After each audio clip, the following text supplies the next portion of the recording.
Have y'all ever wondered I'm making you barefoot. how Bluetooth even exists, bruh? The woman that made like the Wi-Fi stuff? I think so. I just always wondered like how like you spawn onto Earth and there's trees and then you turn it into Wi-Fi and Bluetooth. I always wondered that, so we about to figure that out today. Yep. Bluetooth is literally indistinguishable from magic. Give an iPhone 7 and some AirPods to a Victorian child and watch them get burned at the stake just for holding that stuff. Like, we're for real just here on a big rock with sticks and water and made Bluetooth from that. Bro just stole exactly what I just said, bro.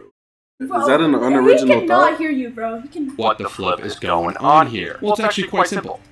No, it's not. That was a lie. This stuff is whack. To begin, your phone and earbuds communicate with light. Not this light, not this light either. It's like a freaky sort of light. On the electromagnetic spectrum, the human eye can see 400 to 600 nanometers. Zoom out, and you'll notice the human eye is actually blind. The light that Bluetooth uses is over here, specifically 121 millimeters through 124 millimeters. Not only is this light invisible to the human eye, So how do we know it's blue if we can't see it? but the waves are so long that it can pass through walls like how visible light passes through glass. Cool. But how does light allow me to listen to Shakira? Ones and zeros. Say 121 millimeters is purple and 124 millimeters is green.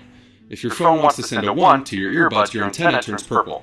The antenna on the earbuds sees this and tells the microchip in the earbuds, hey, it's purple. And then the microchip writes down a 1. If the phone wants to send a 0, the antenna turns green and the same thing happens. This happens about a million times a second. Okay, so now we know how to communicate. Bro, how is the light though like traveling to the like? Let's say I'm like far from a cell tower. How is the cell tower light getting into my phone, bro? It don't make no sense. But this brings up about a million problems. For example, if my That's how you know the Earth got to be some type of flat. bro is next to me listening to Taylor Swift while I'm hearkening to the songs of Shakira like a real man, how does my earbuds know to ignore Taylor Swift and only play Shakira? Well, this problem has a couple of solutions. First of all, it's not actually just purple and green. There are 79 separate sections or channels within the range of purple and green.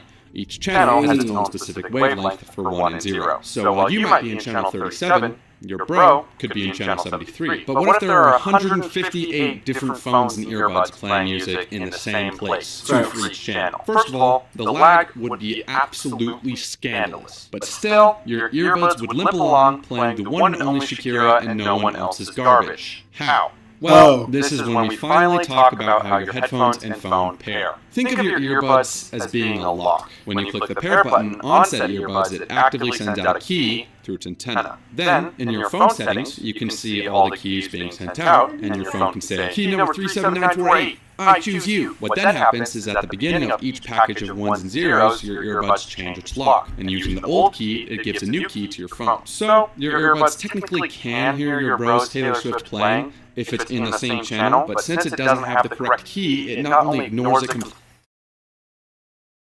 I'm going to pretend like all of this makes sense.